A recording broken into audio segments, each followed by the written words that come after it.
in the student-centered theater. Okay, so that's it for the announcements.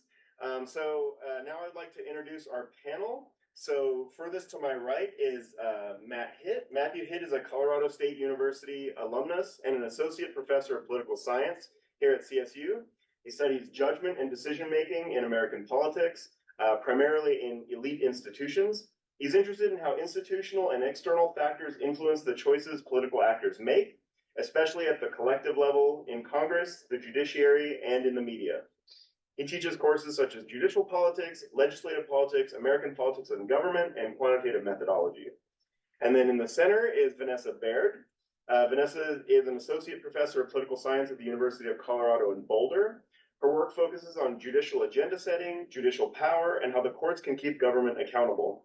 Her research interests include understanding the process by which the courts acquire legitimacy, the causes and effects of support for the rule of law, and the determinants of support for political violence, both in the US and abroad. And she is currently testing the effectiveness of a novel approach to teaching critical thinking. And finally, to the left, our left, your right, is Seth Maskett. Seth Maskett is a professor of political science and the director for the Center on American Politics at the University of Denver, and also was previously my boss. Super. Yeah, super. Among other topics, he has written on political party behavior, the role of political parties in the American system, party influence on government. He studies political parties, campaigns, and elections, and state legislatures. He is currently working on a book project examining the Republican Party's interpretations of the 2020 election and its preparations for 2024. And so we'll get started in that order. So we'll have Matt come up and speak first. Thank you, Chris. Absolutely. And your slide. Thank you. All right, excellent. All right, thank you. All right. Well, thank you all so much for coming. So where I wanted to begin in terms of thinking about where we're at this moment in American politics, where we're having lawsuits, where there's ongoing litigation, criminal trials, civil trials related to various mechanisms by which we might hold the former President Trump accountable for things that are the activities on January 6th and their meaning are very much contested in American politics. What it was, what it meant, is something that I think is an open political question. We're seeing a reinterpretation of that sort of ongoing in the media and in the public discourse about this. But I wanted to start here. So one of the areas I focus on as a researcher is legislative politics and congressional politics. And so when we think about where, if we sort of abstract away from the particulars of President Trump, his ideology, his actions in office, but to the broader question of if you have a president who in any way does not uphold their constitutional duty, breaks the law while in office, otherwise abuses the office of the President of the United States, incites insurrection, hypothetically-ish. You have, right, embedded within the Constitution, a very obvious formal mechanism of accountability. And as you will note by, this was in 2021, this was the vote on the articles of impeachment in the House of Representatives after January the 6th. So the idea of impeachment is very old, right? It actually was not sua sponte, spontaneous in the American Constitution. It predates the founding of the United States of America. It's a concept that the folks who wrote the Constitution came up with from English common law. And so here, this is all too small to read, but we know that constitutionally speaking, the House of Representatives is charged with the power of impeachment. And this is important. This is the place where you can, for various things, which we'll talk about, what can you be impeached for? Whatever, as it turns out.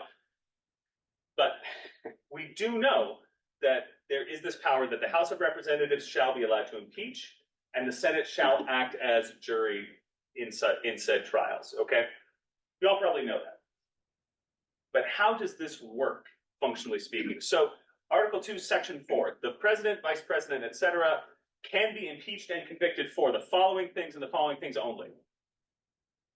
Treason, okay, don't engage in treason. Bribery, all right, so the folks who wrote Article 2 felt we should spell out treason and bribery. Definitely verboten. Do not do this. That's all reasonably straightforward. Those things have fairly obvious definitions. Other high crimes and misdemeanors. What's that? I heard grab bag. Yeah, I think that's a legal term. Yeah, right. Yeah, high crimes and misdemeanors. So this is where things get complicated when we think about the legislative branch holding the executive accountable. The term is not defined in the Constitution itself. We can take clues from English common law, legal scholarship, prior impeachments in history, but basically the notion from English common law, which seems to have transmitted here to the United States, is that, well, someone in a position of public trust has a certain obligation to uphold the normative expectations of that office. That is, don't abuse their power, right? Don't abuse the public trust. So an impeachable offense, a high crime and misdemeanor, we could think of not so much as a statutory crime, but as a crime against the public, the office, the state itself. Why is that important? Well, this is not criminal in the same sense, okay? The idea is not that we're going to catch the president, with a DUI, right? There are laws on the books for that. Whether the president can be prosecuted while in office is somewhat of an open question, as it turns out. But the idea is that we need to protect the public. We need to protect the public trust by removing officials such as the president who are unfit, who have engaged in conduct that makes them unfit for office. I'm sort of belaboring this point because when we talk about how Congress can hold the president accountable, it need not be something that we have a statute for, right? It doesn't need to be a crime on the books per se. Because the way this is construed, you can abuse the power of your office in a way that does not itself constitute a crime that we have a law for ordinary citizens. There are things the president can do that the rest of us can't, that if the president misuses, can constitute a high crime or a misdemeanor. So what we're trying to do here is protect the government, protect the state from unfit abuses of power, violations of the public trust, etc. So what's in the grab bag of things you could be impeached for? Because the impeachment process is embedded in the two houses of Congress, the reality is that the impeachment itself, what constitutes an impeachable offense, what constitutes enough evidence to convict a president and remove them from office, this is a partisan and a political question, not a legal one. We have embedded the impeachment power in the elected branches. We can go back. Political science has been demonstrating for a very, very long time. Members of Congress are motivated by many things, but one thing motivates them a lot. If you had to guess, political scientists, we've been talking about this for a while, what is the number one thing a member of Congress tends to want? Re-election. Very good. Yes, you read Mayhew as well. Excellent. Yeah, very, very good. Yes, so you have to keep the job, or you can't do any of the other stuff you might care about, first and foremost.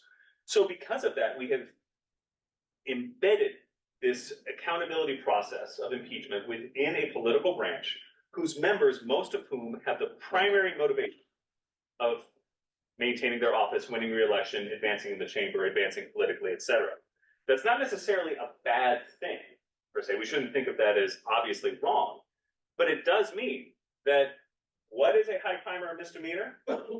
It is whatever a majority of the members of the House of Representatives and 2/3 of senators are willing to say it is, because it is not a well-defined term.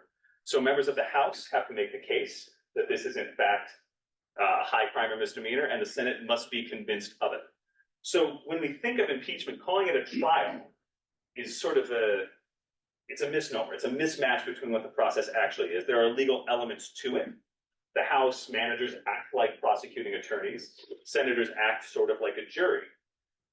But we're not looking at, well, there's a statutory definition of a high crime and misdemeanor. Did the facts of the president's action meet that statutory definition? It's, to use another technical term, it's vibes, right?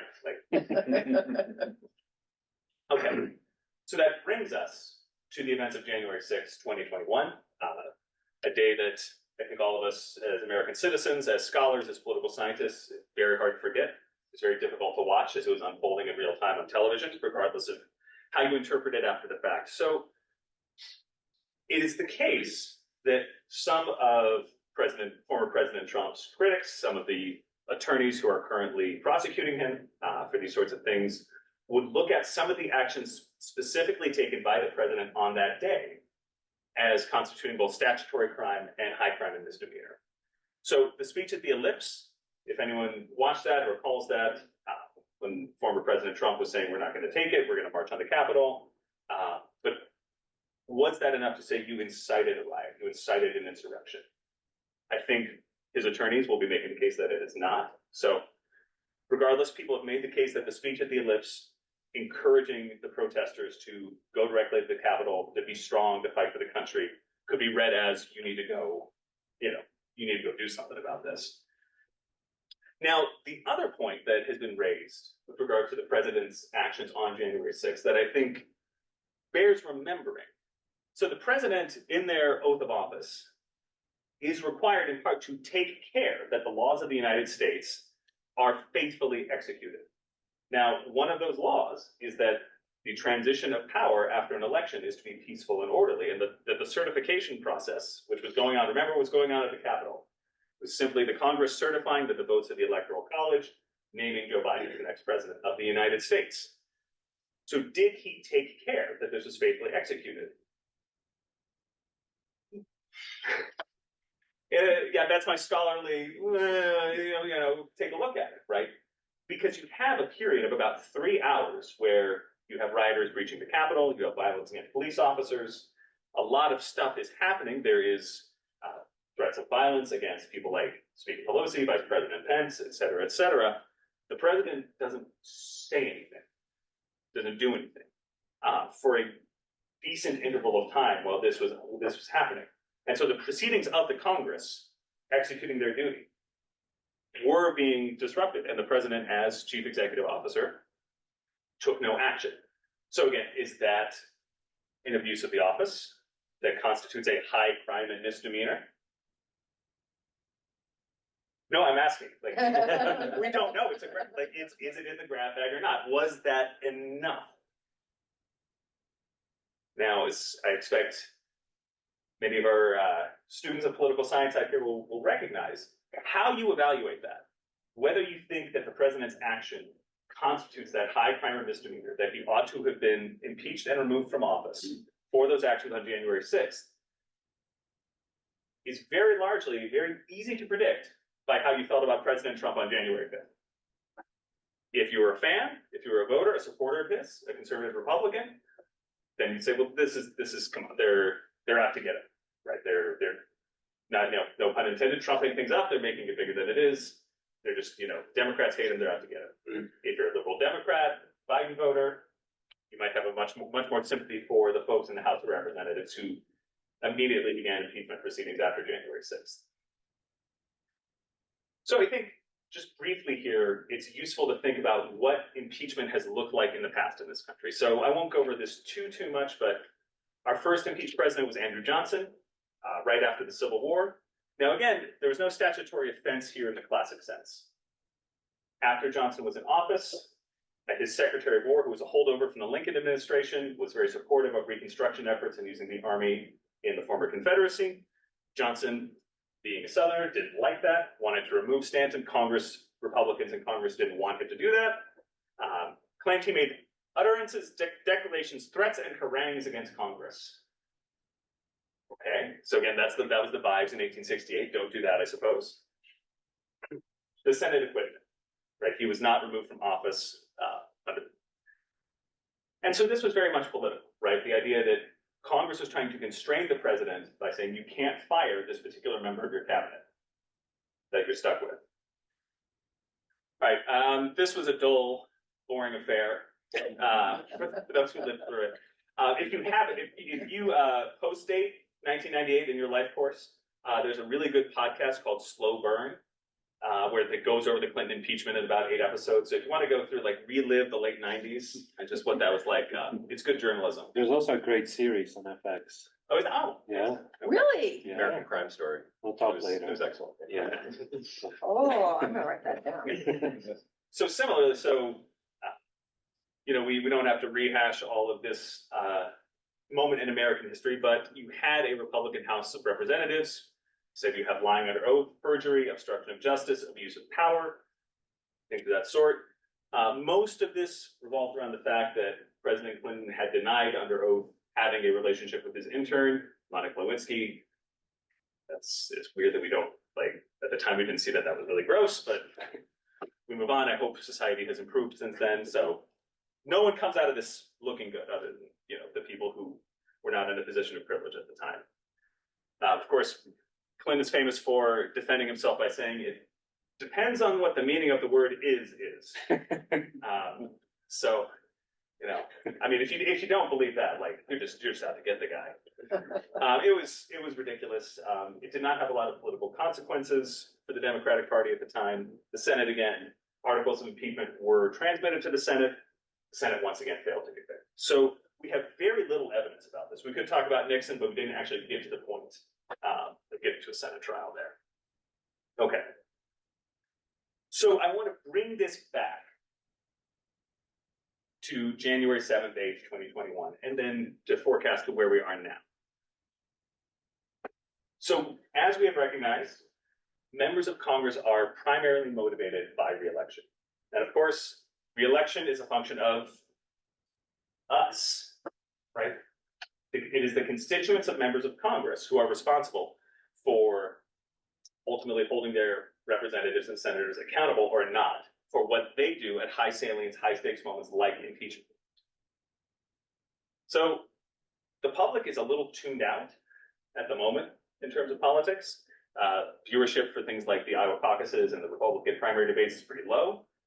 We should also remember that if you are a Republican, messaging from Republican-leaning news outlets, messaging from Republican political elites, elected officials can be persuasive and vice versa. And you cannot forget this in American politics in 2021/24.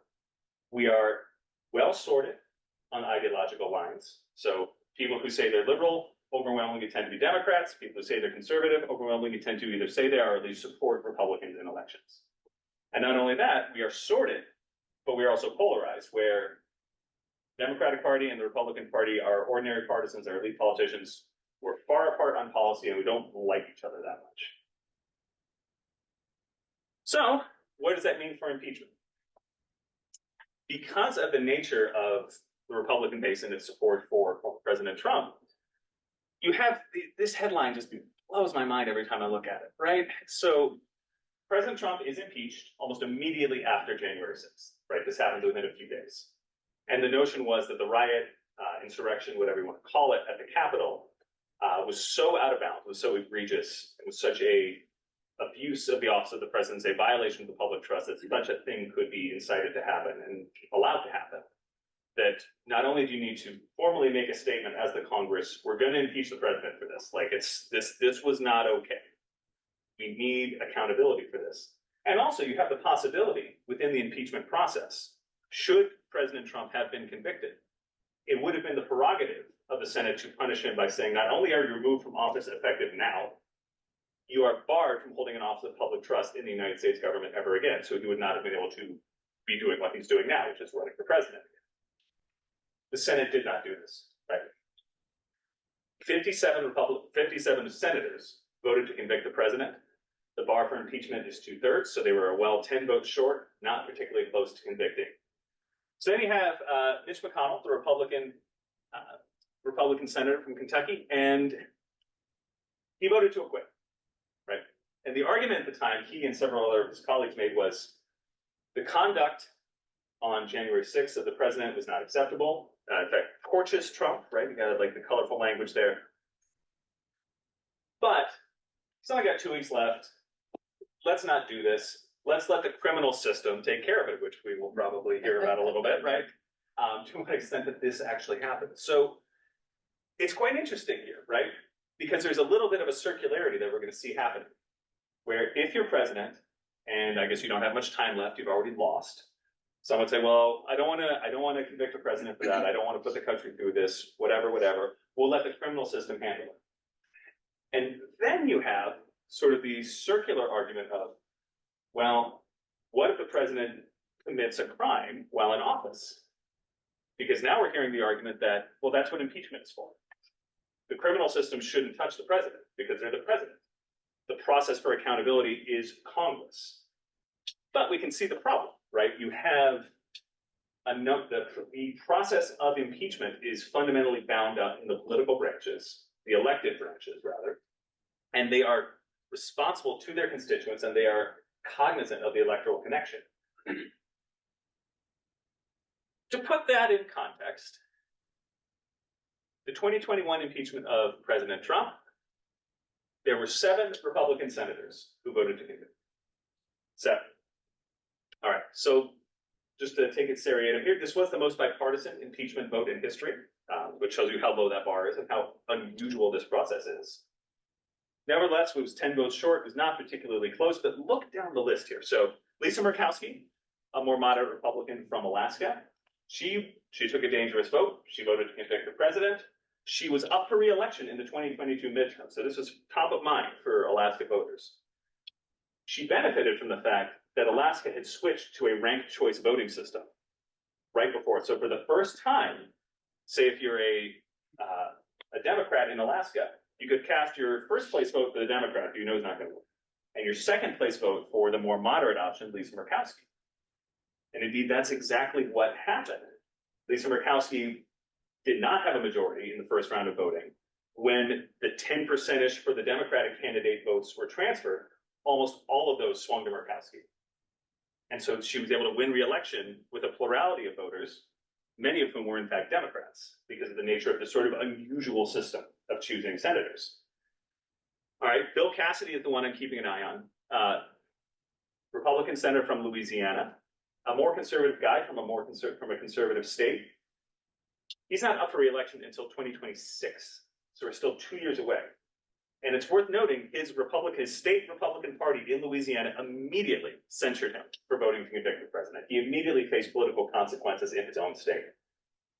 I'm saying I'm watching him because if you look down here, Mitt Romney was going to be up this fall. He's decided to not face the voters again. Richard Burr, also retired. Ben Sasse, also retired, now president of the University of Florida. Pat Toomey, retired. So of the 7 Republican senators, the majority have retired, have not wanted to face the voters again. And I'm not saying that's the reason why. We don't know why. People say a lot of things. But it is instructive that of the Republican senators who wanted to use this tool of accountability for a president of their own party, the majority of them have not had tremendous political success or wanted to try to have tremendous political success thereafter. So I think what we have here, it is inherent that we're going to have some limitations on what impeachment can do as a tool of accountability, right? The world in which you would say this is treated as a sort of somber, nonpartisan, apolitical trial for high crimes and misdemeanors, to me, that's almost farcical. You've embedded it in the political branches where people are responsive to the electorate, are responsive to their voters, are responsive to their parties.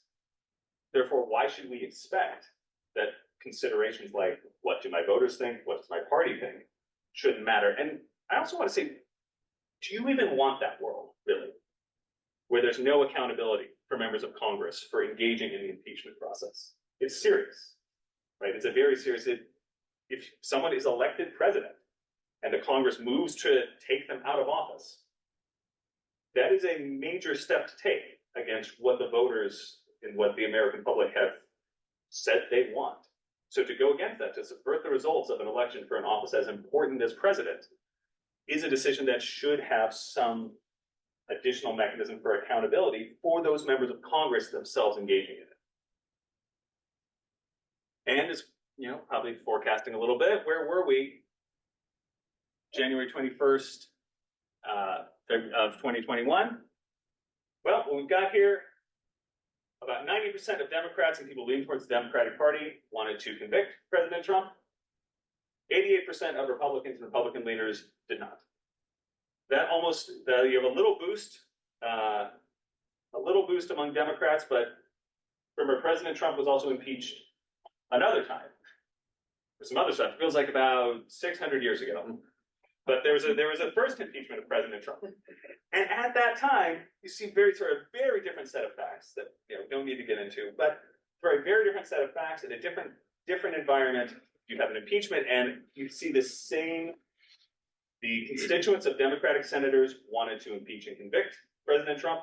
The constituents of Republican senators, Republican leaners did not. And so, to take us to today, can we do anything about this now? Well, here's just, I want to draw your attention to the middle two here. So here we're asking folks, Donald Trump is facing 4 civil criminal trials, including multiple felony charges related to the overturning the 2020 election. 52% of people said, I have major concerns. 28% said, I have no real concerns. Okay. Joe Biden, his awareness or involvement in the business dealings of his son, Hunter Biden, including his alleged financial wrongdoing and corruption. You remember there was an impeachment inquiry begun in the House about this. 45% say major concerns, 25% say no real concerns. So very, very similar. So that same electoral connection that senators and members of the House were facing in 2021, it's with us today. And so because of that, to expect that the impeachment process is this sort of backstop safeguard that's going to definitely hold the president accountable for abuses of power, abuses of the public trust. There's probably behavior a president could engage in that would trigger a 2/3 vote in the Senate to convict. But what we know from 2021 is whatever Donald Trump did on January 6th with that Senate, with that Congress, that wasn't enough, and actually wasn't that close. So on that cheery note, I yield the floor. Thank you so much. Yeah, Matt. thank you.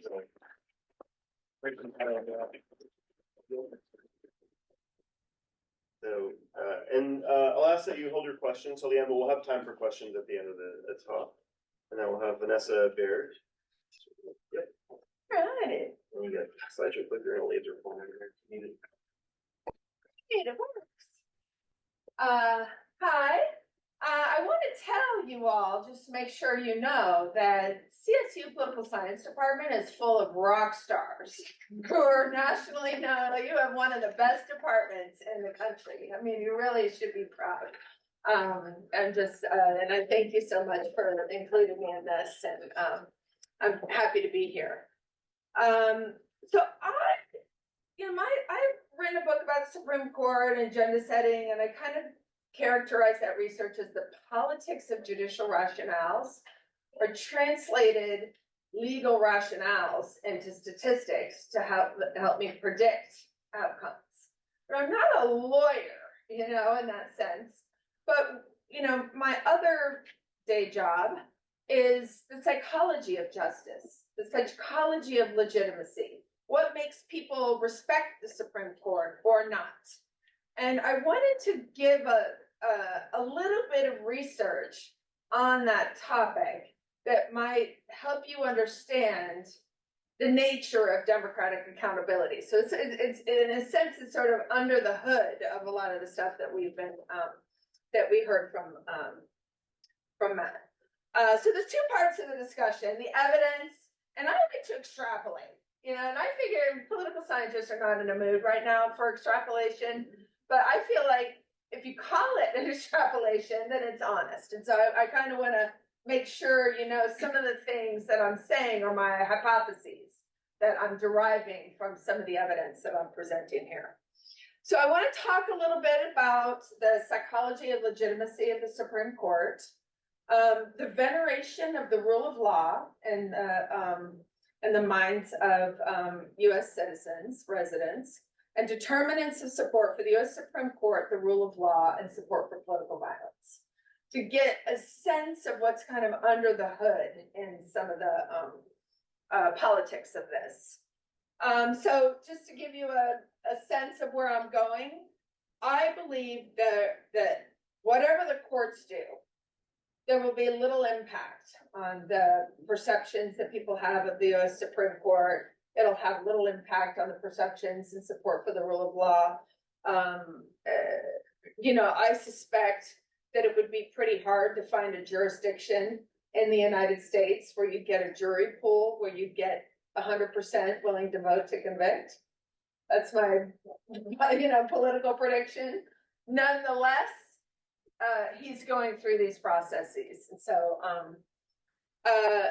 the other thing is that I have some reasons that I'm going to hopefully provide some evidence for, of why these criminal trials have resulted in intensified support for Trump, why his approval ratings have gone up. There's something in the nature of human psychology that makes that possible. So I'll talk a little bit about that.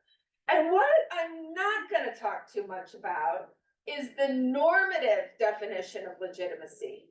What is true legitimacy? It is the Supreme Court's actions with the decision of Dobbs. Is that legitimate, truly, from a philosophical standpoint? I'm kind of sidestepping some of those questions. I'm really kind of looking to see what is it that makes people arrive at their judgments about this kind of thing. But I'll just speak a little bit on this topic, that we've known for a long time that when conservative justices are conservative, they vote conservatively, and vice versa. But recently there's been some research that says, in a sense, it's not as if you can take a slide rule on the words from the case law and get a perfect prediction about what the outcome will be. So there is always discretion, and people use their view of justice to reach that goal. And as it turns out, people are quite happy with that. The psychology, as people sort of absorb that information, they're fine with that. But there's a different kind of politics that might be at work, which some scholars have referred to as high and low politics. There's principled high politics about what's justice and originalism and strict constructionism and all that kind of stuff, where you're still impartial to the groups that are advocating in front of you. And there's another kind where I'm just going to find a reason to support my people, which is a lower type politics. And that justices are often, their audience are other elites, that they don't want the other elites to not invite them to the parties, just like you don't want to be excluded from your parties, right? Like it's they're humans. And so, and then there's questions about the nature of stare decisis. We think that it has something to do with legitimacy and truth. There's not great evidence at all that exists in the minds of the public. Same thing with originalism and strict constructionism. So I've got some ideas on that one, but All right, so when we measure legitimacy, here's some kind of questions that we ask, okay? If the Supreme Court starts making a lot of decisions that most people disagree with, maybe we should get rid of it. What do you think? What percentage of the American public think, yeah, maybe that's a good idea? It's not very many people at all. It ranges, of course, but sometimes 12%, sometimes as high as 20%. But generally, people are like, nah, it makes me feel uncomfortable. Like we tried to increase the number of judges, almost 100 years ago, and people are like, nope. It's a perfectly constitutional plan. There was nothing against the Constitution, but it violated some sense of propriety or something. And I've just always been so curious about that. Should the power of the Supreme Court be reduced? More people are accepting of that kind of, and even more recently. And it can be trusted, okay? So in some ways, we've been here before, where the Supreme Court is set up to basically decide the outcome of the election. And, the case that's about to be heard by the Supreme Court, and I'm not a lawyer, but my sense is Colorado's decision is likely on shaky legal ground. Now I can see where they're coming from, but those justices, they can come up with any kind of very easy to explain excuse for saying, no, he can stay on the ballot. And the question is, will that have an impact on the perception of legitimacy of the Supreme Court? And my guess is no. So let me tell you about the impact of Bush versus Gore. Now, not everybody in this room lived through that, right? I did. And it was quite using some of the evidence. So here's from not my research. Comparison of these numbers of should we get rid of limit the court's jurisdiction, get rid of the court can be trusted. These are the not supportive, like, get rid of the court, limit its jurisdiction, and then we've got supportive. You have very high numbers in this column here, and not big differences between 1995 and 2001. You're going from 53% wanting to limit the court's jurisdiction to 61%. It's not a massive, destruction of the Supreme Court's legitimacy. And, some of the more recent research on the impact of Dobbs is inconsistent with this evidence. And my guess is that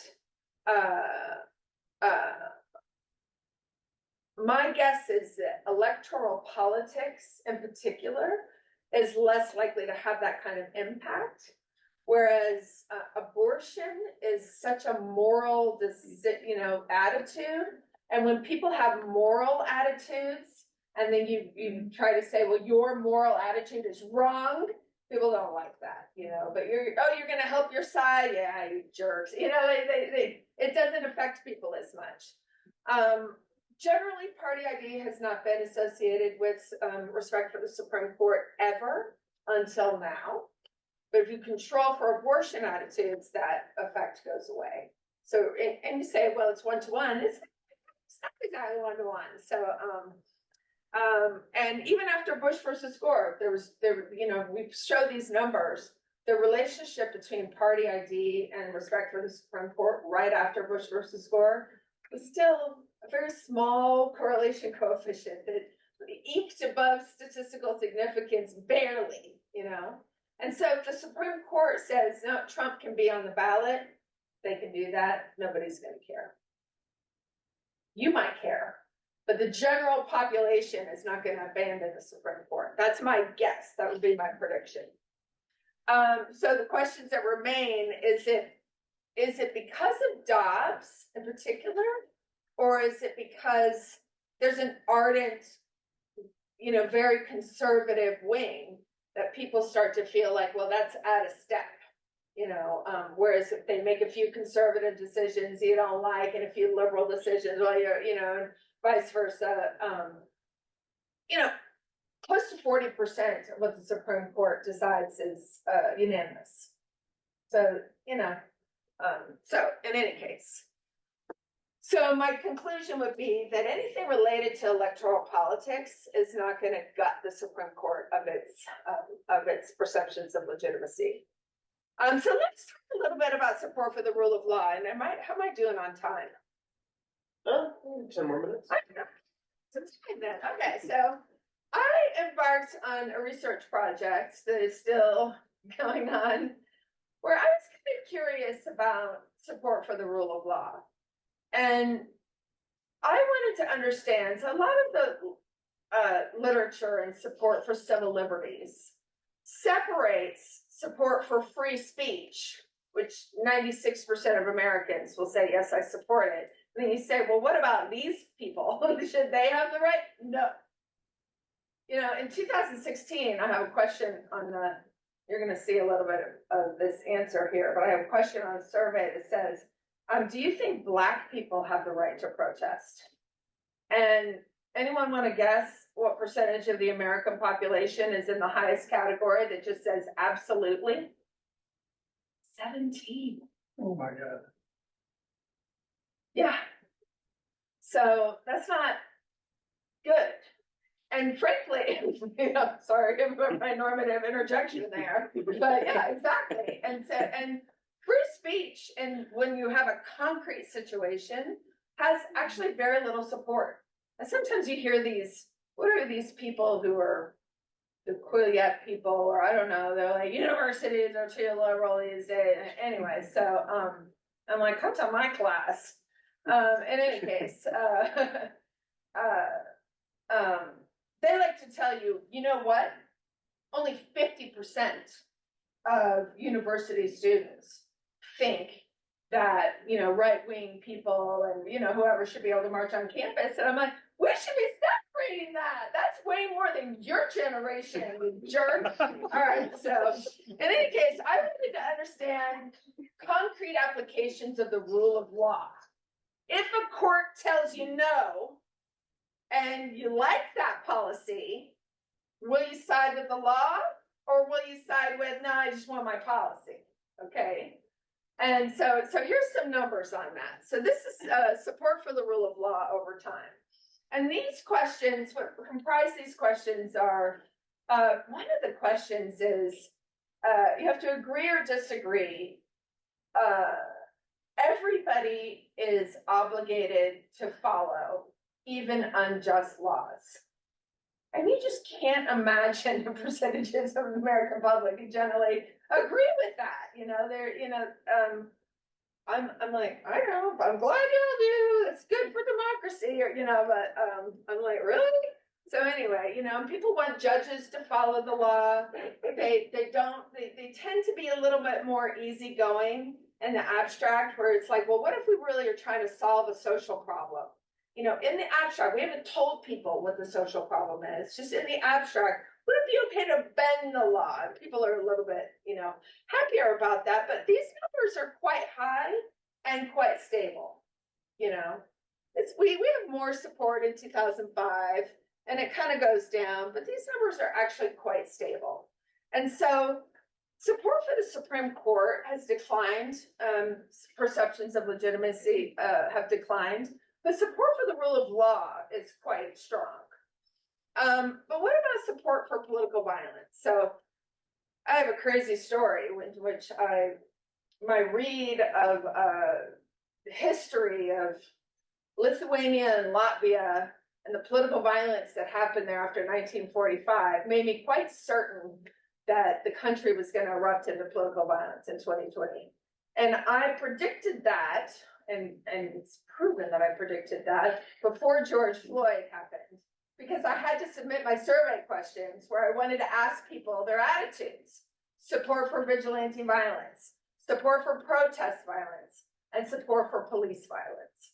I wanted to kind of get a sense of this. And it turns out if you control for, you know, the liberal side of, you know, protest violence, or the, you know, if you control for, you know, the policy attitudes, that you take that out of there, these items are all positively correlated, which is kind of shocking, you know, in my view. So turns out support for political violence is not really a function of economics or political attitudes. And I'm going to show you some evidence for that today. And I suspected that it wasn't going to be a function of economics. So I put a bunch of questions on there about people's economic situations and their perceptions of their economic situation. Because if you're trying to prove something's not there, you have to dig in every corner, right? And so, and my book, my main argument in my book, it's got nothing to do with politics. It's just, are people suffering in their own personal life? You know, having nothing to do with politics. You have a lot of anger. And you know what causes anger? You never believe it. Pain. You know? And so it's just like, it's divorced a little bit from politics. And some of the people who write it, they're like, I never was interested before. So, you know, you're like, okay, well, what happened? Oh, I got divorced. And it turns out one of the biggest predictors of support for political violence is whether you've been divorced in the last year, controlling for everything that might be associated with a divorce. And I went through that, you know, like you're shaking a little, you know, and so, okay. And then like other things are maybe some personality kind of things there. So here you got like what's going on with your economic life, and if it deviates from this line here, it's significant. If it overlaps, it's 100% not. And if it's close, it's not much, okay? So this is the actual economic situation of people. And then this is the perceptions, you know, because everyone says, well, violence is about relative deprivation. You look around at your neighbors and they, you know, and how well are you doing compared to your family or friends or any of that stuff? I mean, we're not getting very far away from this red line. It's not very statistically significant. You see a little bit of something, but not very much. Okay, so some economic worry has a very small effect down here. So here's some politics. Okay, and I really want to point out, especially for the political scientists in the room, this coefficient here. I don't know where that percentage thing came from, but negative affect. How much you hate the people of the other party brings support for political violence way down. And it's sort of like the biggest predictor here of politics. Now, why is that? Because people who are engaged have joined into society and they've decided that they are going to pursue an electoral goal and they've got a venue for their power. People are like, I don't know, they all suck or whatever, you know, those are the people. Now, there's recent research in political science that makes the opposite argument. So you should read their stuff too, you know. But this is, you know, it's to me, it's good evidence that it's not how much you hate the other party. But then like some of the other stuff, conservative ideology brings support for political violence down, but controlling for that, Republican, you know, brings it up. You know, what are you doing on the news? Social media, we're just not seeing very much, right? All right, non-economic suffering. And I cut some things out because I didn't, you know, I don't want to, it's too much was in this thing, because that's what my book is about. Your external locus of control. If you feel like you are not in control of the personal problems in your own personal life, way more supportive of political violence. And this coefficient stays there, you know? And then were you divorced in the last year? And that was controlling for a bunch of other forms of suffering. So this is, I want to tell you, like, get you,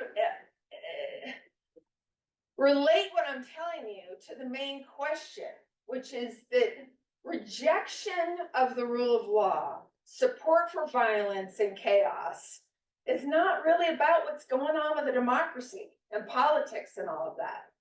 All right, and then the final model, you have here the best news possible, which is that aqua little triangle there says, I really reject the role of violence in society as a function of support for the rule of law, which is quite high. So some optimism for you all. Am I out of time? I don't even have time for my extra slides. Okay, so I was just doing some extra slides there. So yeah, so I'll leave you with that and happy to entertain questions. Thank you so much. Yep. Finally, we have Seth Maskett.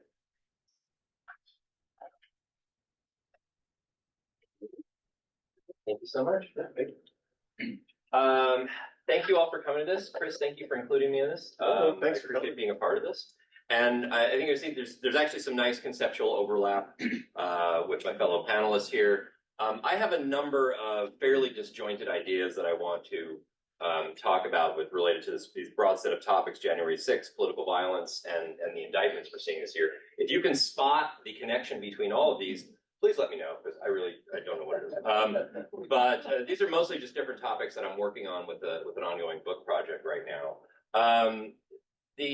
Some of the things I want to touch on are the attitudes, the speeches of Republican leaders shortly after January 6th, and then over time, and how their condemnations of the violence that day softened over time. Also, how their shifting rhetoric led to a shift in public opinion, particularly among Republican voters. I want to talk a little bit about some research I've been doing. I've been conducting a survey of county Republican Party chairs all across the country over the past year. And in addition to asking them questions about like their support for different candidates in the Republican primaries and caucuses, I've also been asking them things, just political attitudes, feelings about political violence on January 6th. So I'll talk a little bit about that. And then I'll get into the final topic, which is basically how these indictments have more or less saved Trump's candidacy over the past year, that they have been a huge source of support for him. So on the first question, and this was touches on a lot of stuff that Matt was talking about, we saw shortly after, both the evening of January 6th, so after the insurrection was over, Congress, of course, reconvened, ratified Biden's election, and there were a number of speeches by members of Congress that night, as in addition to in the ensuing weeks in the impeachment trial. Some of the Republican rhetoric at that time was very harsh toward Donald Trump, and issued a lot of condemnations. Mitch McConnell said there is no question that President Trump is practically and morally responsible for provoking the events of that day. A mob was assaulting the Capitol in his name. These criminals were carrying his banners, hanging his flags, and screaming their loyalty to him. And it's interesting to sort of see McConnell on this. He has actually remained fairly cool to Trump over time, although not necessarily this level of condemnation. The future House Speaker, Kevin McCarthy, said to fellow Republicans, "I've had it with this guy. What he did is unacceptable. Nobody can defend that, and nobody should defend it." Now, it's interesting to see how their speeches and actions modulated somewhat over the next few weeks. Kevin McCarthy, in particular, was very worried, and at the end of January, flew down to Mar-a-Lago, where he took a photo with President Trump and tried to mend fences a little bit. McConnell, as I mentioned, remained a little more cool toward Trump over time, has not really issued any sort of support for him, except in a couple of key moments. One was that he did not go along with, he did not support the conviction on impeachment. He did not support an effort to bar Trump from future office. And also, after the Colorado Supreme Court barred Trump from the state primary ballot, and this was immediately elevated to the Supreme Court, McConnell was one of several Senate Republicans issuing a brief saying that they favored Trump remaining on the state ballot. So McConnell, although remaining mostly quiet, has had two opportunities really to prevent Trump from running for office again, and has declined both of those. And in fact, lobbied the other direction. Now, I want to suggest, so I can explain what this chart means here, but just because there was a lot of condemnation by Republican leaders about the violence and toward Donald Trump specifically, that doesn't mean that all the Republicans were upset with him that day. This is a plot, this is what we call a nominate plot. Each of these dots is a Republican member of the House of Representatives on January the 6th, 2021. And what this shows is their vote on the ratification of Joe Biden's election, or excuse me, the certification of Joe Biden's election. So they're right here along a left-right dimension. These are the most moderate members of the House. These are the most conservative members. There's a second dimension, but let's not worry about that for now. But they're color-coded here. So the solid dots, the filled-in ones, those are the members of Congress who voted to object to Joe Biden's certification as president. Okay, the hollow dots are those that voted to ratify. Now, there's a couple of really important things here to see in this. First of all, about half, the Republican Party was like split down the middle on this. About half of Republicans in the House voted against certifying the election. That's really unusual historically. Occasionally, you'll see just a handful of people casting protest votes, but nothing like half a party voting against it. And that happened just like hours after the violence. Okay, so that's tellingly. And also another thing is that it doesn't really break down among like moderate conservative lines. Okay. Congress still does a lot of other things that are just still do break down along moderate to conservative lines, voting on budgets, military ventures, post offices, all sorts of things. But on the issue of Trump, on the issue of democracy, there's like another dimension going on there. That's like a whole other thing going on. So that's kind of relevant. And again, this was that night on January 6th. And the party itself was fairly split. So you had people like Mitt Romney, who was quite livid with Donald Trump and with Republicans and with the protesters going on that day. And then you had folks like Josh Hawley, who were basically cheering on the insurrectionists, except for the few moments when he was running from them in terror. So there were like major splits within the party that have been mostly, the party is not as split as it was. It has moved mostly in the direction of greater support for Trump and for the rioters. And as we've seen, as these elites have sort of softened some of their statements regarding January 6th, we see this in a lot of areas where voters tend to follow the elites they trust in terms of public opinion. There are quite a few surveys showing Republicans' public opinion on this. This was from a series of polls that the Washington Post did in 2021 and 2023. Okay, so you got 2 years apart. They asked whether people agree, specifically they asked Republicans whether they agreed with various statements. One, was Biden's election legitimate? We saw about an 8 percentage point drop over those 2 years. Were the January 6th protesters entering the Capitol mostly violent? Well, that also dropped about 8 points.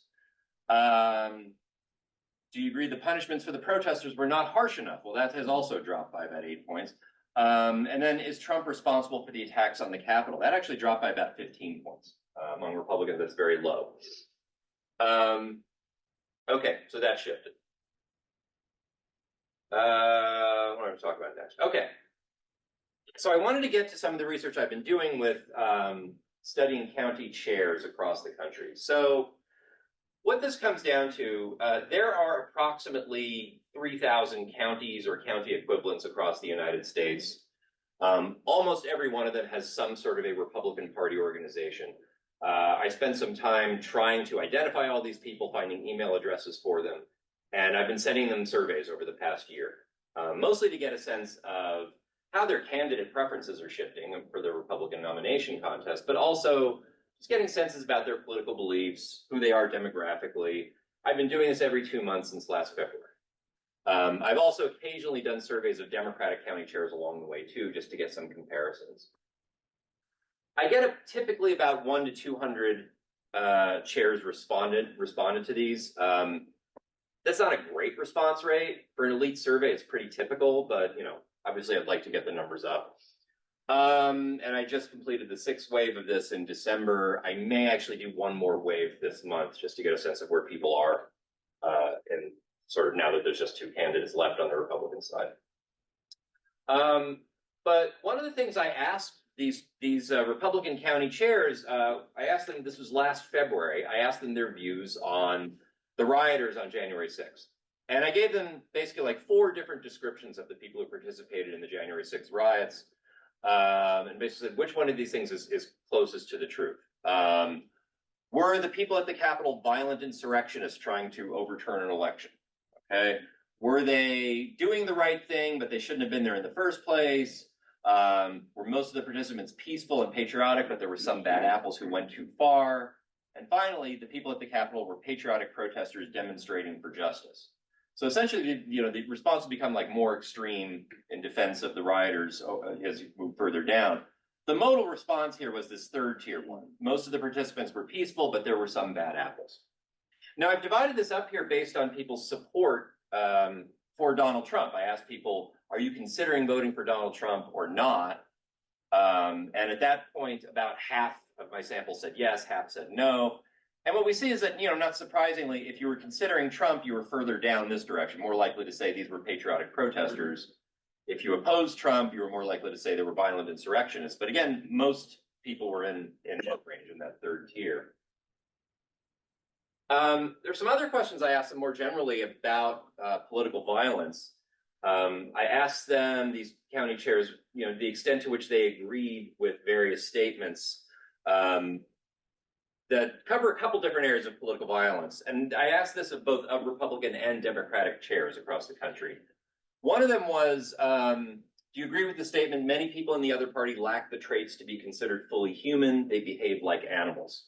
Okay, that language comes from Nathan Kalmo and Lily Mason's book on political violence. It specifically gets it's the question that focuses on moral disengagement, which is not specifically violence. It's sort of like the bridge to violence. It's basically saying, I don't believe the other side is human. They're not worthy of our empathy.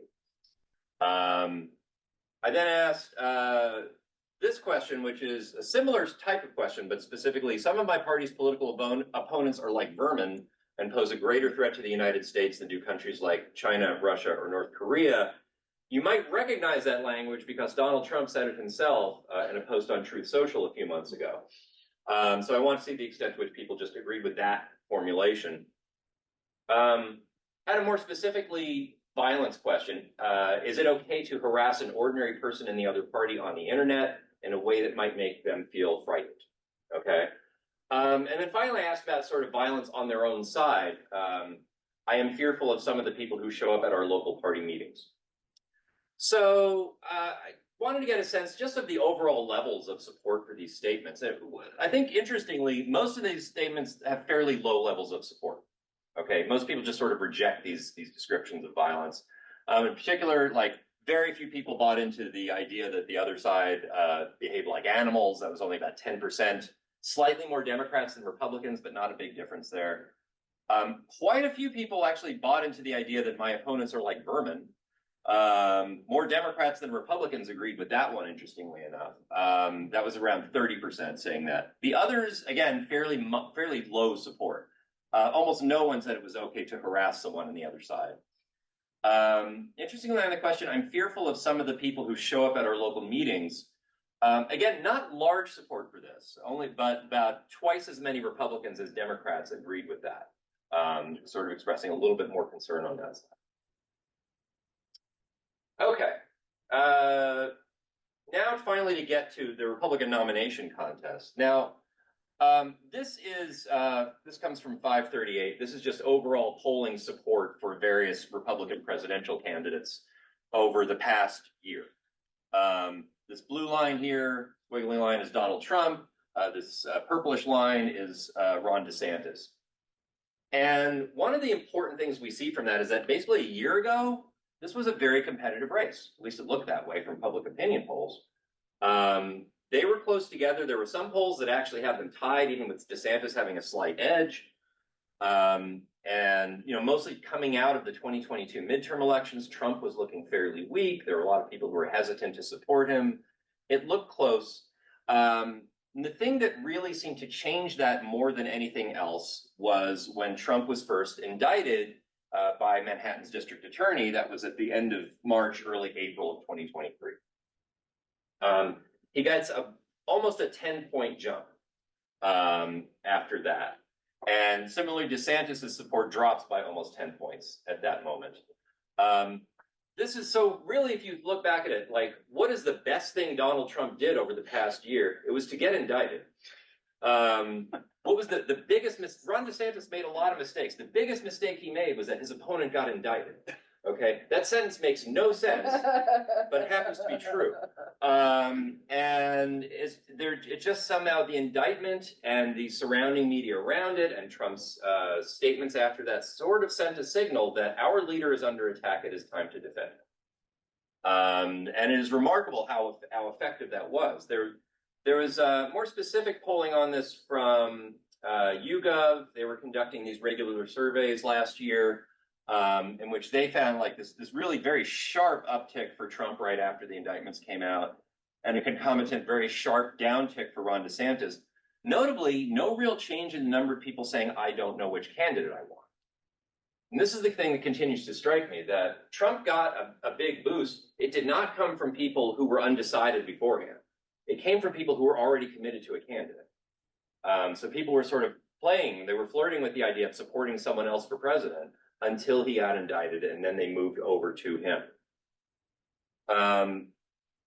I detected some of this in my surveys of county chairs as well. So it happened to be, it didn't work for the April indictments. However, in June of last year, you might remember Donald Trump was indicted. This was one of the federal indictments for the mishandling and theft of presidential documents, classified presidential documents. Those indictments came out on June 8th of last year. As it happened to be, I had the June wave of my survey already in the field at that time. I had collected about half of the survey before that, then I collected another half after the survey. So that was convenient for me. And one of the questions I was asking is, which candidates are you considering? You can name as many candidates as you want. So before before those indictments dropped, I had more people saying that they were considering DeSantis than considering Trump. Afterwards, that essentially flipped, where Trump became far more likely to be named there than DeSantis. That doesn't prove causality. I can't directly show that the indictments were the reason for that, but it's consistent with that, at least. Similarly, I was asking people, well, who do you not want to see as your party's nominee? Who do you oppose? And the number considering Trump and the number opposing Trump were pretty similar before the indictments came out. And then afterwards, they diverged a lot. The people opposing Trump became far fewer. The people supporting Trump became a lot more common. So it really did seem, this is the second round of indictments, but they seem to have this effect of increasing support for Trump. Finally, and this is the messiest of the plots, but also kind of a fun one here. This is what's called a Sankey plot that shows, and this is in my sample of county chairs. Over here is February. This is April. And you can see how many people were pledged to one candidate or the other. So just to, probably can't see it from where you're sitting all that well, but like, here's Ron DeSantis in blue back last February. He had 11 people, 11 of these chairs who said, I am all in on DeSantis. 2 months later in the next survey, he only had 4. Okay. And some of them went down to the undecided. Several of them went over to Trump. Here's Trump. He only had 8 chairs supporting him. But by the next wave, by April, it was up to 15. He pulled some from the undecided, but pulled more from other candidates. Again, he wasn't just pulling from people who hadn't made up their mind yet. He was pulling largely from people who were already pledged to other candidates. So, okay, just to kind of wrap this all up, basically what we're seeing is like like a lot of other things in our political system, the question of the insurrection, the question of democracy overall has become a partisan one. And that's really something you don't want to be a partisan question. But I think even more within the Republican Party, this has become a test of loyalty to Donald Trump. And as long as it's about that, he continues to draw support. That's about all I have for now, but I look forward to your questions. Thank you. Thank you, Seth, and thank you to the entire panel. I'm going to open up the floor to questions. I'm going to ask one real quick first, and then I'll have you next. I was going to ask kind of contextual questions based on each of your talks, but I think there was a kind of theme to your talks, which is that there is no accountability, right? There's no mechanism for accountability in American government. And so briefly, if you could, if you're at the 2024 American Constitutional Convention, what do you change? How do you make it so that we get accountability? Yeah, really quickly, guys. Snap. We have other questions lined up. Well, You want to come back to it? I mean, off the bat, lowered the threshold for presidential removal. We've never actually met it, and I don't believe that no president has ever earned it. It could be 60 senators, it could be 55. And yeah, that makes it easier to throw out ones who haven't done anything wrong, but I don't know. I feel like I could live with that or more. I mean, I just feel like if a president can literally direct a mob at Congress and Congress can't remove him, put a crown on the next one. This is ridiculous. Yeah, it's tough. Well, the problem is when I think about questions like this, it's hard to institution your way out of this kind of thing, right? It's hard to write down a new rule or a new way of doing business. You could see in my mind goes, well, proportional representation maybe, or expand the size of the House maybe, or things like that. But the reality is we have the government that we elect. We have the government that ultimately people keep voting for. Approval ratings for members of Congress tends to be quite high. I think Seth's idea is a good one. I'd add, I think if you could, I think a still stringent but slightly lower bar for amending the Constitution would be healthy. The fact that we haven't had a meaningful substantive amendment in a long time is troubling, right? Like we are in a different place than we were, the 1920s when we had, women's suffrage and prohibition, things of that sort. Like we just haven't had major constitutional change. And it's not that there's one thing or the other that has to be done, but now the possibility of, say, changing the role of the Senate, of changing the role of the Supreme Court, of changing the way we do impeachment, anything that would require a constitutional amendment is so far beyond our imagination right now that we don't get to have those important conversations about, are there ways we could do things, maybe not amazing, but less bad. And with the bar being as high as it is for constitutional amendments, we don't get to have, I think, the bigger conversations about how we want this country to function. And so, I don't know, maybe I'd knock it to, I don't know, 3/5 and 3/5 instead of 2/3 and 3/4. Would that be a little healthier? Yeah, write me down. Quote me on that. Vanessa, do you want anything? I like the comment about it's hard to institution your way out of this. I mean, I've read a book recently that was quite convincing that lowering the voting age actually disenfranchised younger voters because of a happenstance, something about the way the human mind works about voting. So you have a simple law that is meant to bring about an outcome, and it brought about the opposite outcome. And so I feel like, I would put in the Constitution that you have to fund higher education better or something, some mealy mouth, because you have to give people the sense that the rule of law is as delicate as a butterfly wing, and for countries that have strived to get there, where they're limiting government, they're limiting these jerks. Venezuela is a great example. I used to live there, and you can't, there's nothing to do because there's no support for it, and there's no credible commitment that there's going to be a limited government. And one time they tried to institutionalize a VAT tax, and the next day, everybody has signs up, we're not going to charge you the VAT tax, Douglas North, who won the Nobel Prize for Economics about this topic, was, sort of an advisor for Venezuela, and you just can't get it back. So if we lose it, it's not easy to get back. And I would want people to know that, before you start saying, well, it's just going to throw a bomb on the whole thing, so, yeah. Thanks. Sir, you have a question? Yeah, my name is Jerry.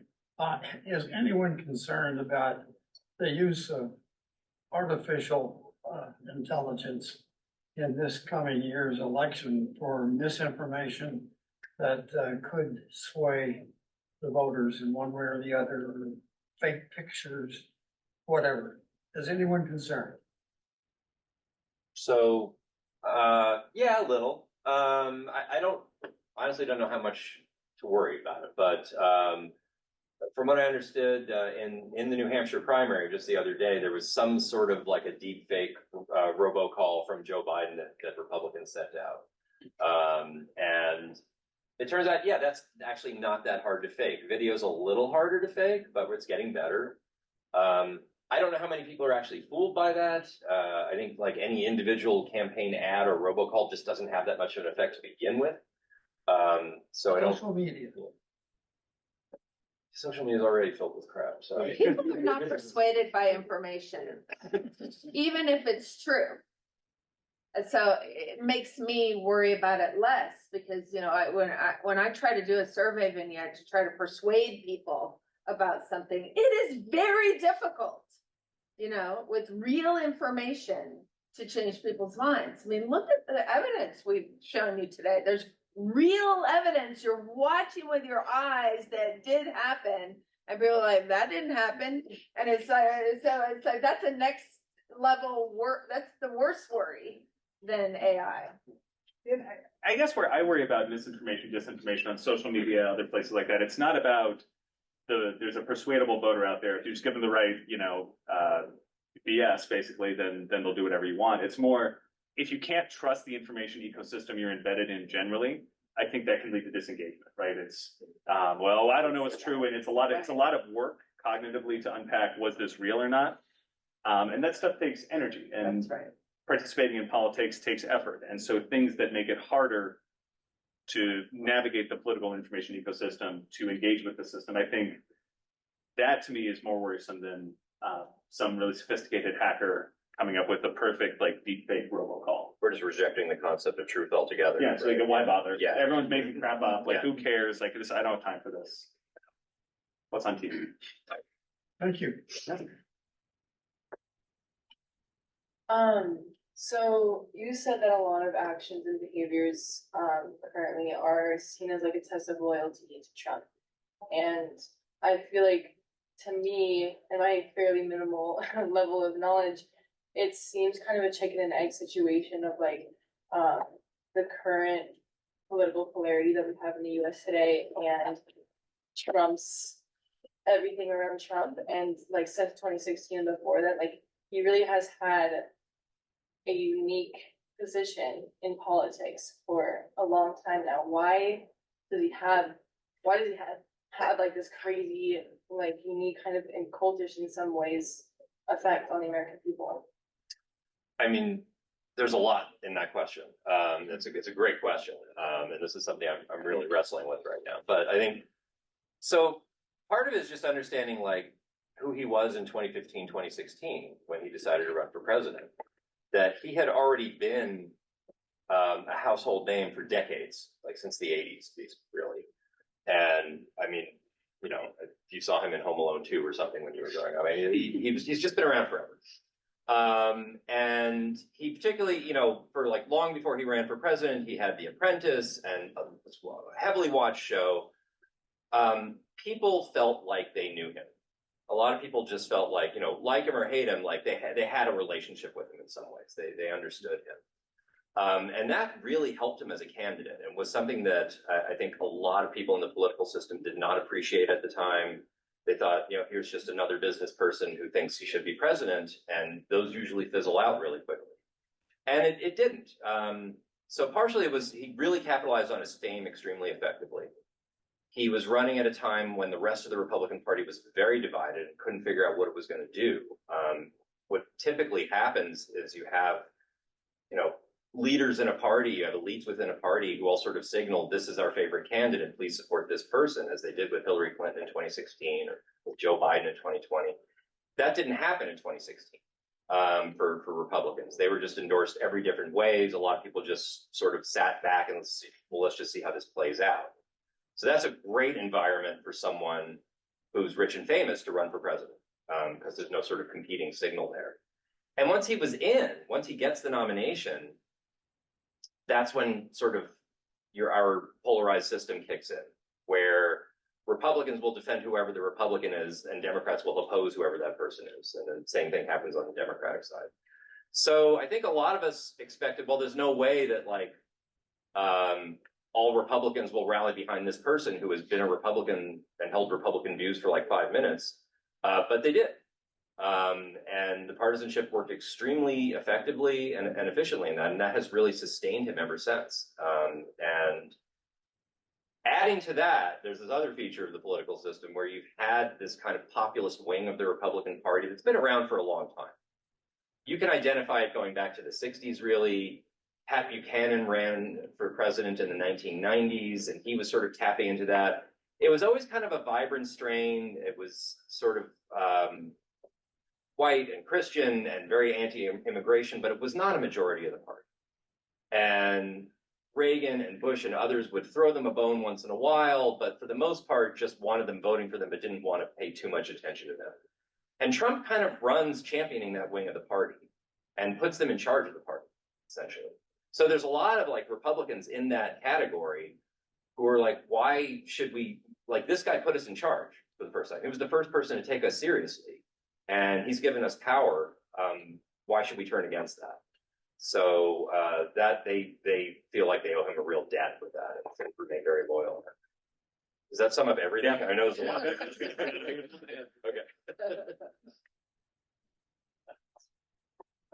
Thank you so much for these presentations. So this is mostly, I think, for Vanessa and Matt.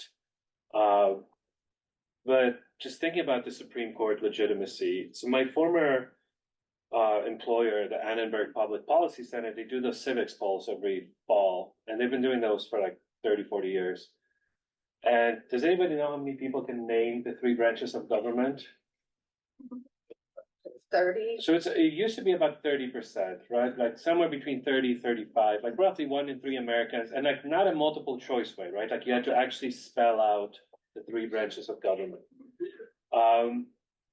And during the Trump years, when they were doing those polls, that went up to mid-50s. So I guess in a bizarre way, through all the legal issues, all the political issues that Donald Trump got himself into, that somehow ended up educating the public about the three branches of government and kind of how our system works. So we have that. We have the very high media attention that people have been paying attention to just politics. Trump was on the news a lot, right? We've seen a huge dip the moment Biden became president in news attention. So was Dobbs like a critical juncture in a sense that like it wasn't necessarily like Bush v. Gore, in a sense that like it was just more than the decision, right? The whole landscape was like people were thinking about the Supreme Court, and a lot of people, mostly Democrats, came to a conclusion that these aren't like some higher level beings who just follow, they're called balls and strikes, right? They're just kind of politicians in robes, and they got upset with that. So do you think that there's like a critical juncture that happened and that trust in the Supreme Court is just gone? And I know Matt has a paper with Nick Davis that shows the part of bipartisanship, that the divergence is huge It's now, huge. right? It's huge. So is that just different than Bush v. Gore? Is that changed forever? And I guess if so, then is there a way to regain that trust? When was your survey? So we did, yeah, so I mean, so, yes, yeah, we can nerd out for a minute. Yeah. So we put a panel survey in the field in May of 2022, right after the leak, but before the decision. Wave 2 was 2 days after, wave 3 was August, wave 4 was the midterms, wave 5 was April 23, and we're hoping one more go at it. No, but I mean, to the point. Data, I'm like, ooh. Oh yeah, no, I can't wait to- I wanna it's read the coming. paper. But anyways, so to your point, right? Like, there's a really, really strong data. Okay, for everyone going to graduate school in political science, so things like abortion attitudes, liberal ideology, and democratic partisanship are highly correlated. And so when you put them in a statistical model, they're highly collinear. So unpeeling which of the things is causing it, like they're all Yeah. they're all doing work, right? Right. No, Talk I about that agree. issue, Yeah, then no, I we agree. Get Yeah. to the future of the court, right? Yeah. Yeah, I get the sense the Supreme Court has been, in sort of a secular sense, declining in just sort of what we call specific support or approval for a little while now. People have been, not saying I have a decline in legitimacy, but just, yeah, I'm not really loving what's going on here, right? And I think you combine that, like Donald Trump, again, 2016 feels so long ago, but he campaigned in some of those debates. He said, I will appoint pro-life justices. And then you have sort of machinations in the Senate that enable him to appoint 3 justices in 4 years. And then the first thing that new court does that is high profile and high salience is overturn Roe versus Wade. And now on Truth Social, everyone, of course, is following on Truth Social every day, like we are. He said, as he's campaigning, I got rid of Roe v. Wade for you. So whether the justices want it or not, the atmosphere of current electoral politics is making the courts seem like a partisan political football, which is not really fair. Right. They are different. You said 40% unanimous decisions. It is a different institution. But in the minds of the typical voter who, the Supreme Court, there was a great book in the 90s. I don't think this has changed much. More Americans can name all 7 dwarves than one Supreme Court justice. Maybe a little, maybe 1 or 2 now. But it's just the level of knowledge and attention to judicial politics is generally so low. And so if you turn up the salience, make it partisan and say, this is our goal, is a policy victory in terms of abortion access, and then you do it, and then you take credit for it. It's hard for someone who's paying attention to the court and politics not to see, okay, this was a Republican win. And I think that is damaging among Democrats, liberals, supporters of abortion access. Or mostly that's the same person. Because of the way the public works, when policy gets moved to the right, the public moves to the left and vice versa. So politics just lurch to the right in a salient issue for people, a moral salient issue for people. And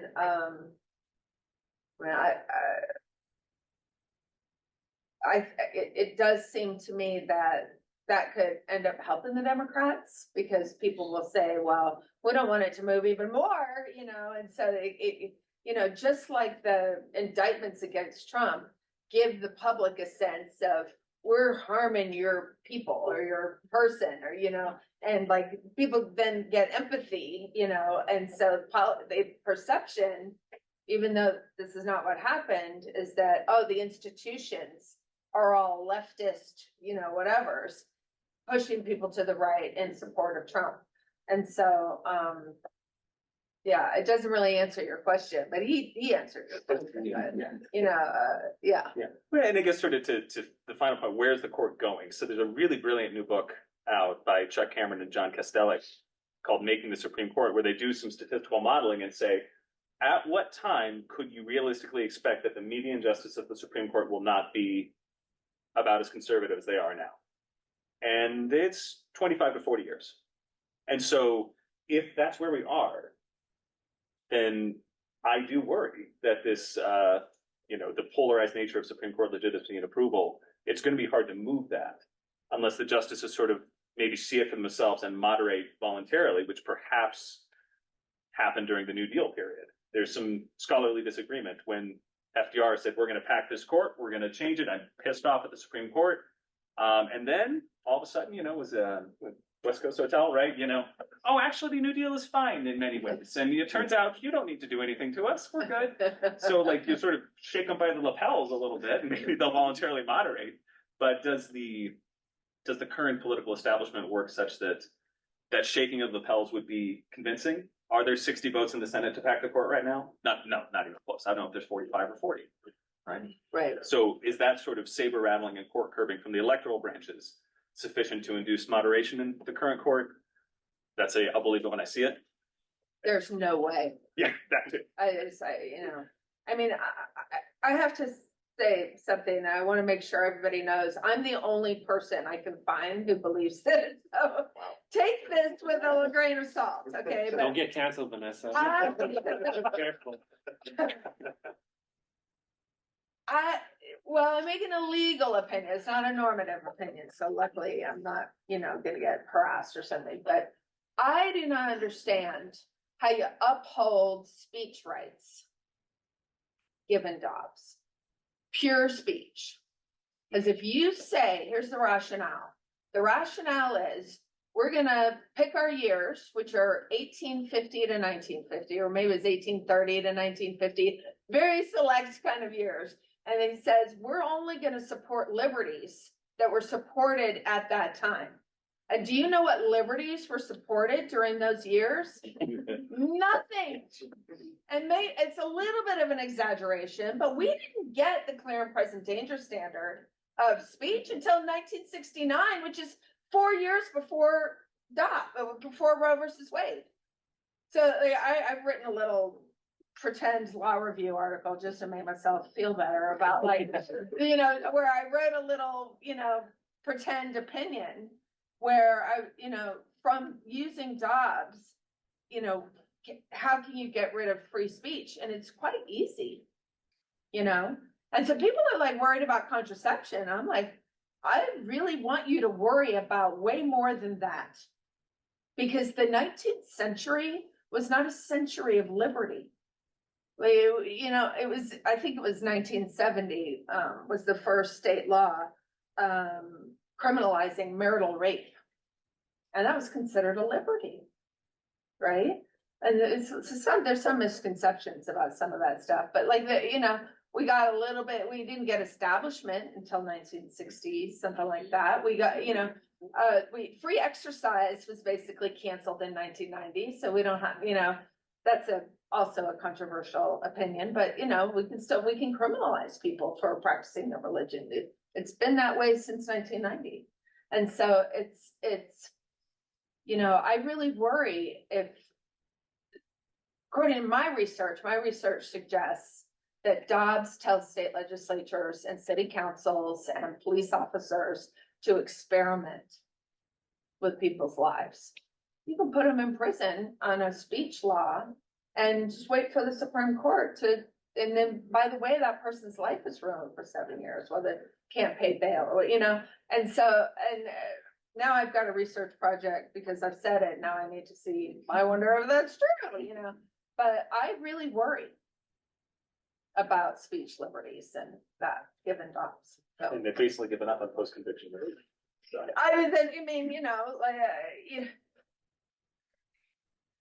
does the regular average American person know that if somebody steals your car and commits a crime in it, now the police own your car and you have nothing to say about it? I mean, so there's not a lot of liberties we have. And we're going down a road of having fewer. And, Republicans have to worry just as much for being criminalized for preventing trans care of their kids as much as Democrats have to worry about the opposite. And so, I'm very normatively worried about, because I like liberty. So we have a question in the back. Yeah, thank you for your presentation. This is gonna sound like a partisan question, but I don't mean it as such.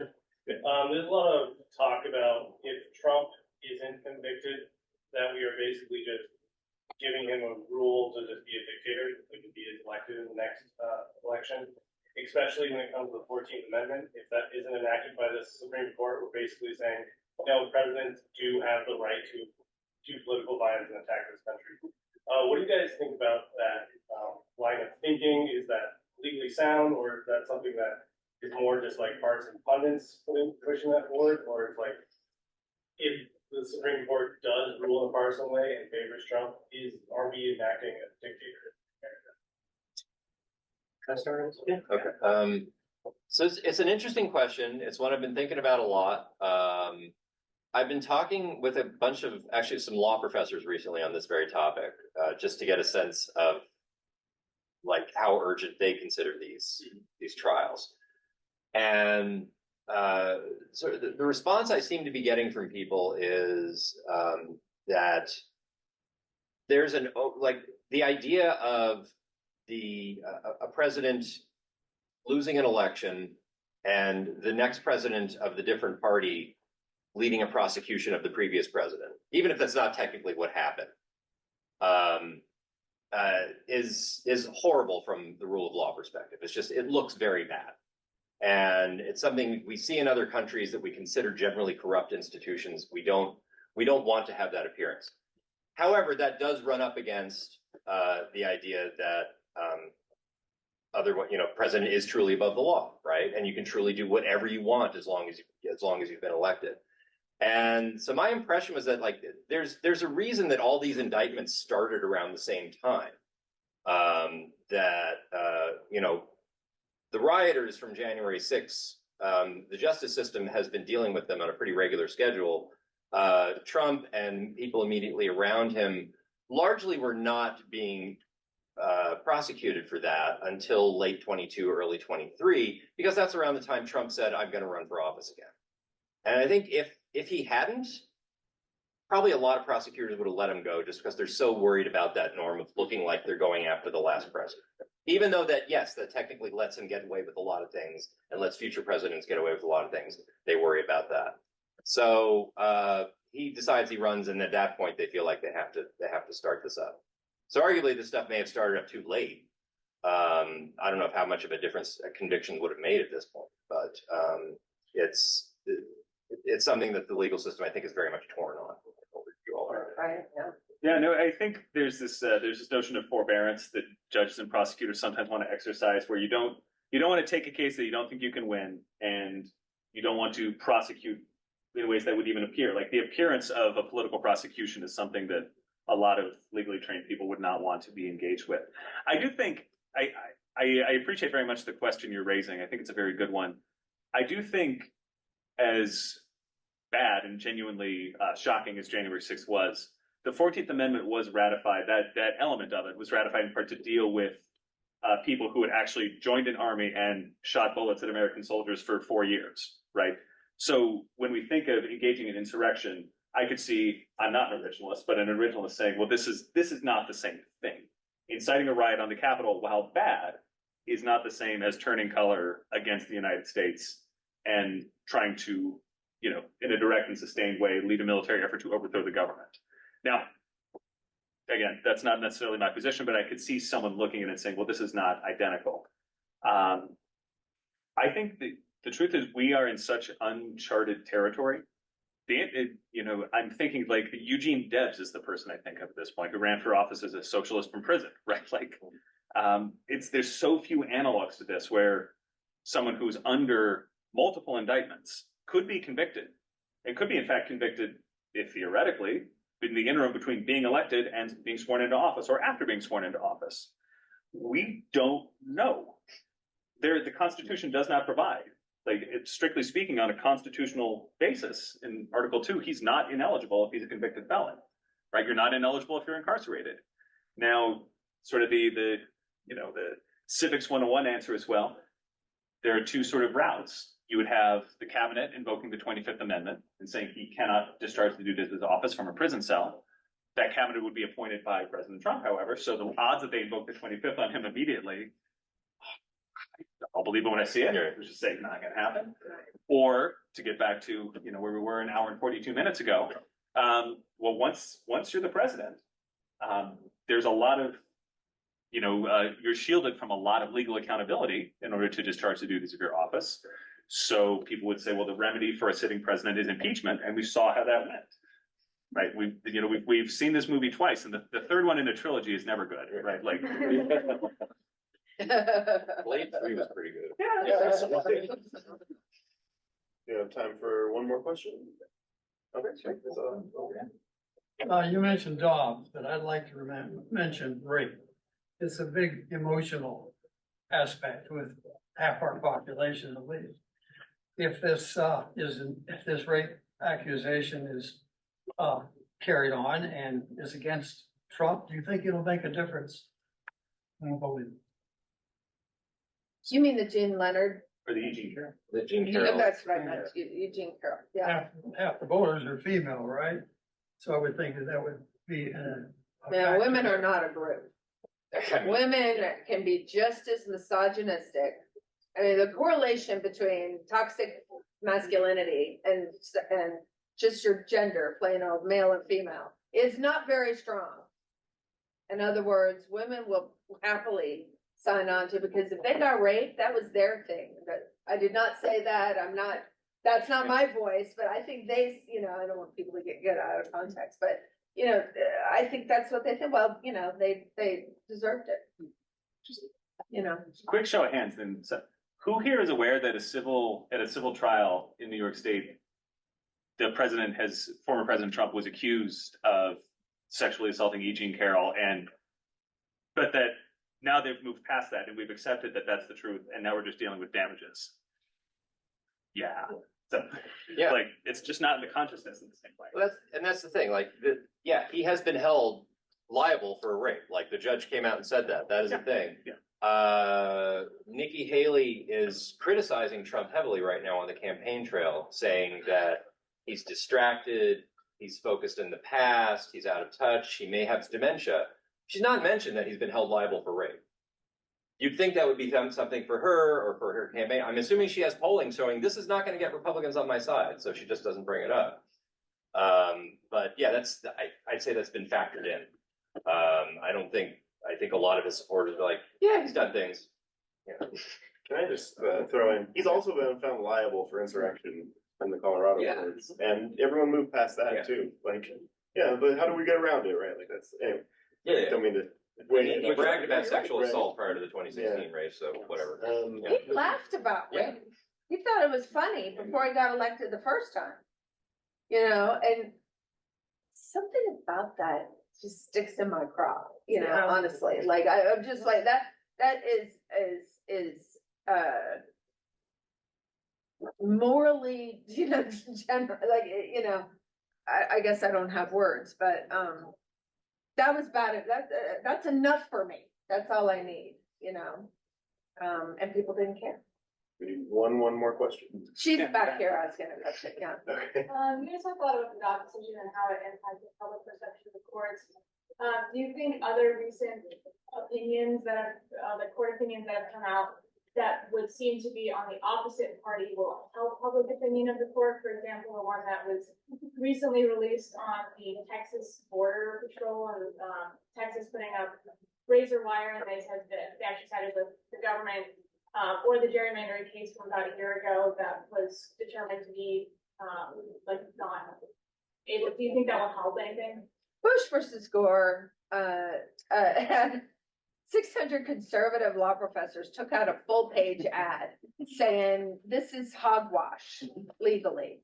And we are worried that if we do this, the other side is going to get away with their nonsense, right? And it had no impact. And it decided a presidential election that was, people were deeply divided about it, and on and on. I bet less than 3% of the American public know about that immigration case, as horrific as it is. People are just not. Except that Republican office holders have used it. Like Greg Abbott is using it to saying, well, We're going to ignore it. Basically secede or something. Like it has led some conservative lawmakers to essentially like reject the rule of law.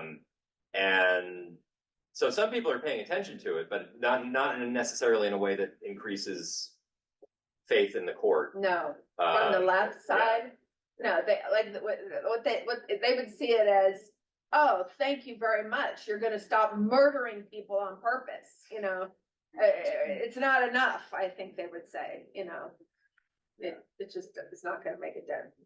And the declines in approval and legitimacy have been sort of a secular trend. Like Dobbs is like a punctuation, but it's it's a series. I think it's Merrick Garland, it's Trump on the campaign trail, a little bit Neil Gorsuch, definitely Brett Kavanaugh's hearings, the turnabout, and just ignoring the newly invented McConnell rule to put Amy Coney Barrett on the bench in October before a presidential election. So there are many big high-profile moments that have politicized the court and made it appear to be a partisan institution. So yeah, I would agree with you. Like it is not as if every single decision out of this court is arch conservative, always favoring the Republican conservative vision of the world. But the penetration of those kind of decisions into the public consciousness relative to Brett Kavanaugh and Dobbs and things like that, I don't think it's happening. I'm gonna ask one last follow-up, mostly for Vanessa. So when you were extrapolating about will legitimacy of the court fall if they overrule the Colorado ruling? What if they approve the Colorado ruling? What if they support it and take Trump off the ballot in every state? Does the legitimacy of the court then go away? I think that might make a difference in the outcome. Yeah, it was if people are defining what's good and bad based on what's good and bad for Trump, then it's hard to, for them, it might be a moral issue that, but it's not going to make Democrats suddenly go, oh, now they're great. Right. It's just,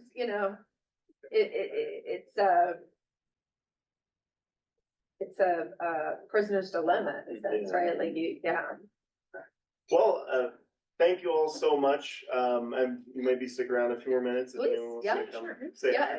If you've got a question, you're You welcome can to ask. Thank you all for attending. There's more food in the back if you want to take some. Definitely stick around for that. Yeah. All right. Thanks, Chris. Yeah. Thanks, Chris. Thanks for putting this on. Oh, absolutely. Thanks for coming. Thank you. This is great. You got it. Nice. Wow.